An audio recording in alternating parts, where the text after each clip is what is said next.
ನಮ್ಮಪ್ಪ ಅಮ್ಮನ ಗಮನೆ ಬೇಕಾದ್ರು. ನಾನು ಬೇಕಿದ್ರೆ ಕಂಚನಕಾಯಿ ತುಂಬಿಕೊಂಡು ಇರ್ತೀನಿ, ಅವರು ಚಿಕನ್ ಮಟನ್ ಎಲ್ಲ ತಿನ್ನಲೇಬೇಕು ಬಾಸ್.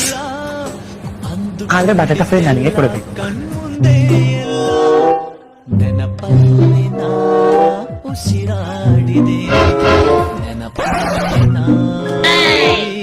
ನಾಯಿ ಹೊಡಿಯಕ್ ಬೇಕು ಒಂದು ಕೋಲು, ಬೆಳಿಗ್ಗೆ ಕುಡಿಯಕ್ ಬೇಕು ಎಮ್ಮೆ ಹಾಲು. ಯಾರಿಗೆ ಬೇಕು ಇಂಥ ಪ್ರಿನ್ಸಿಪಾಲು, ಯಾರಿಗೆ ಬೇಕು ಇಂಥ ಪ್ರಿನ್ಸಿಪಾಲು. ತಲೆಯಲ್ಲಿ ಒಂದೇ ಒಂದು ಕೂಸು. ಒಂಚೂರು ಮೊದ್ಲಿನ ಒಂದು ತಿಂಗಳ ದೇವ್ರು ಬಟ್ಟೆ ಗಿಟ್ಟ ತಗೋ ಹೋಗಿ ಶಾಪಿಂಗ್ ಮಾಡುವುದಿಲ್ಲ. ಲೈಫ್ ಹೋಗೋಣ